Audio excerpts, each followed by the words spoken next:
है guys, welcome back to Indira education centre. दोस्तों, आज हम पढ़ने वाले हैं यूपी पेट 2022 की क्लास 1।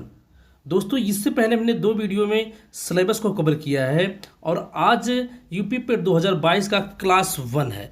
तो दोस्तों, क्लास 1 के अंतर्गत हम देखेंगे भारतीय इतिहास और भारतीय इतिहास के अंतर्गत देखेंगे प्राचीन भारत को।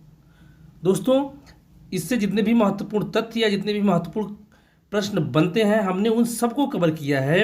दोस्तों, थोड़ा सा पहले इतिहास या प्राचीन भारत के बारे में जानेंगे। इसके बाद आपका जो पहला टॉपिक है सिंधु घाटी सभ्यता, उसको पढ़ेंगे और प्राचीन भारत से भी आपका क्वेश्चन आएगा, इसलिए प्राचीन भारत को पढ़ा जा रहा है। तो दोस्तों, इसी के साथ शुरू करते हैं। शुरू करने से पहले यदि आप लोग चैनल पर पहली बार विजिट कर रहे हैं या सभी विषय की फ्री क्लास पाना चाहते हैं तो चैनल को सब्सक्राइब करें, लाइक करें, दोस्तों मेरा शेयर करें। दोस्तों, आगे देखेंगे कि इतिहास का जनक हेरोडोटस महोदय को माना जाता है। तो दोस्तों, क्यों माना जाता है? क्योंकि कहा जाता है कि जो हिस्ट्री शब्द है इसकी परिभाषा सबसे पहले किसने दी?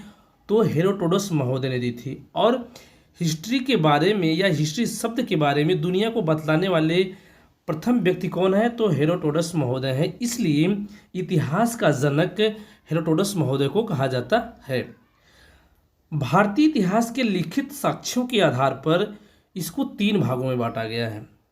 जो भारतीय इतिहास है इसके लिखित साक्ष्यों के आधार पर इसको क्या किया गया है?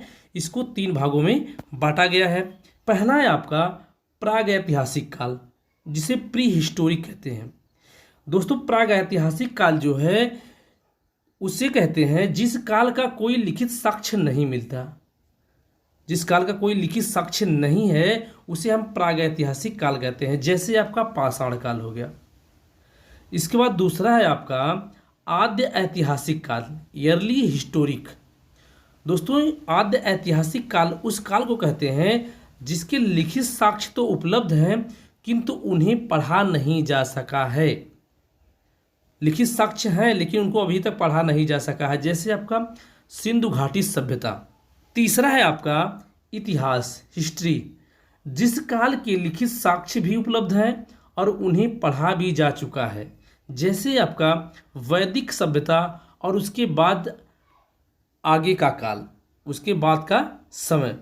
तो दोस्तों, हमने देखा कि लिखित साक्ष्यों के आधार पर इतिहास को 3 भागों में बांटा गया है। पहला है आपका प्रागैतिहासिक काल, दूसरा आद्य ऐतिहासिक काल और तीसरा इतिहास। तो दोस्तों, सबसे पहले आप देखेंगे पाषाण काल या प्रागैतिहासिक काल, स्टोन एज या प्री हिस्टोरिक एज। तो दोस्तों, पहला पॉइंट है आपका कि सर्वप्रथम सभ्यता तथा संस्कृत का अन्वेषण ब्रूसफूट महोदय ने सन 1863 ईस्वी में किया था। यदि क्वेश्चन पूछे कि सर्वप्रथम सभ्यता तथा संस्कृत का अन्वेषण किसने किया था तो ब्रूसफूट महोदय ने किया था। कब किया था? तो सन 1863 ईस्वी में किया था। तो दोस्तों, पाषाण काल या प्रागैतिहासिक काल को भी 3 भागों में बांटा गया है। तो पहला है आपका पूरा पाषाण काल। यदि इसके समय की बात की जाए तो इसका समय था 5 लाख ईसा पूर्व से 10,000 ईसा पूर्व तक। दूसरा है आपका मध्य पाषाण काल। इसका समय था 10,000 ईसा पूर्व से 7,000 ईसा पूर्व तक। तीसरा है आपका नव पाषाण काल, 7,000 ईसा पूर्व से 1,000 ईसा पूर्व तक। दोस्तों, महत्वपूर्ण पॉइंट को देख लेते हैं कि किस काल में किस चीज़ का उद्भव हुआ था या किस चीज़ से मानव परिचित हुआ था। तो दोस्तों, कहा जाता है कि पृथ्वी पर जीवन का आरंभ लगभग 35 अरब वर्ष पूर्व माना जाता है। तो पृथ्वी पर जीवन का आरंभ कब माना जाता है? तो लगभग 35 अरब वर्ष पूर्व माना जाता है। नेक्स्ट पॉइंट है आपका अफ्रीका महाद्वीप को मानव की जन्म स्थली माना जाता है। क्यों माना जाता है? क्योंकि यहाँ आदि मानव के जीवाश्म प्राप्त हुए थे। तो दोस्तों, सबसे पहले आदि मानव के जीवाश्म कहाँ से प्राप्त हुए थे? तो वह अफ्रीका महाद्वीप से प्राप्त हुए थे। इसलिए अफ्रीका महाद्वीप को मानव की जन्मस्थली भी माना जाता है। लगभग 36,000 ईसा पूर्व में आधुनिक मानव पहली बार अस्तित्व में आया। आधुनिक मानव कब अस्तित्व में आया? तो लगभग 36,000 ईसा पूर्व। यदि कहा जाए कि आधुनिक मानव को किस नाम से जानते हैं तो आधुनिक मानव को होमो सेपियंस नाम से जाना जाता है।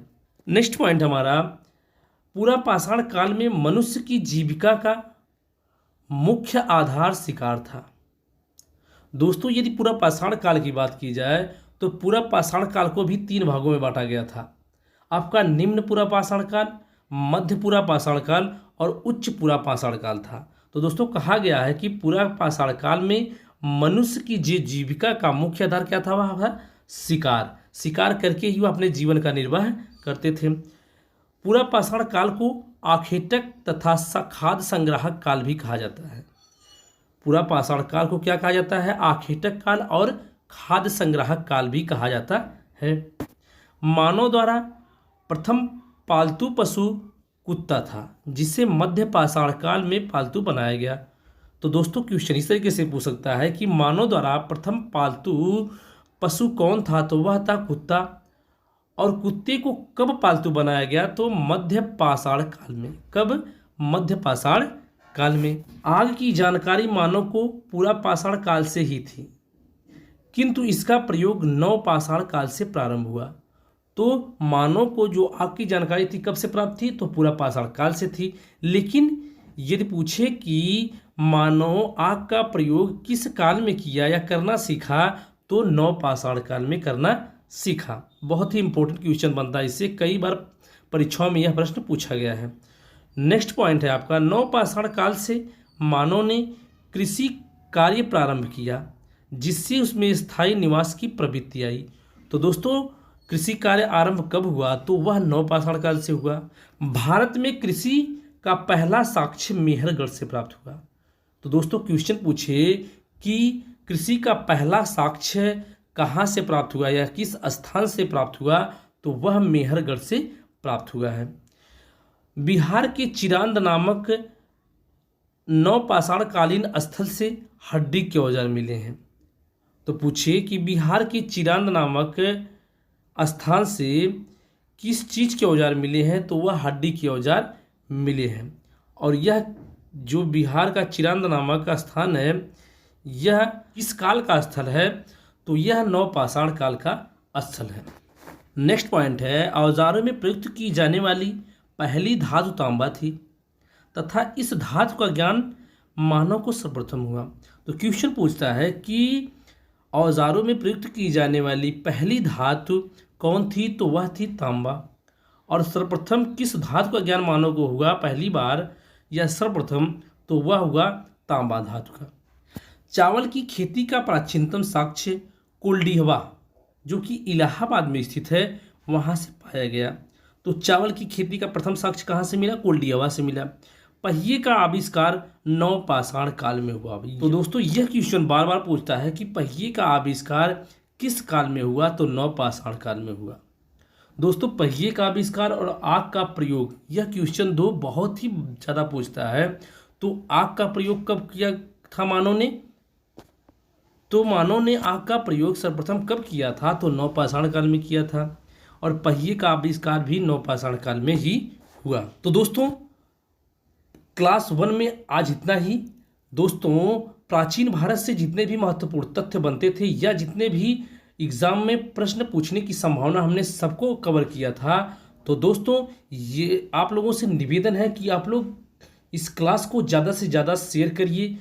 कोई ग्रुप हो, चाहे आपका व्हाट्सएप ग्रुप हो, चाहे फेसबुक ग्रुप हो, फ्रेंड सर्किल ग्रुप हो, वहाँ पर आप सेंड करिए, ताकि बिना फीस के, बिना कोई चार्ज के सभी क्लास का लाभ उठा सकें। दोस्तों यहाँ पर जितनी भी क्लास होंगी सभी निःशुल्क होंगी।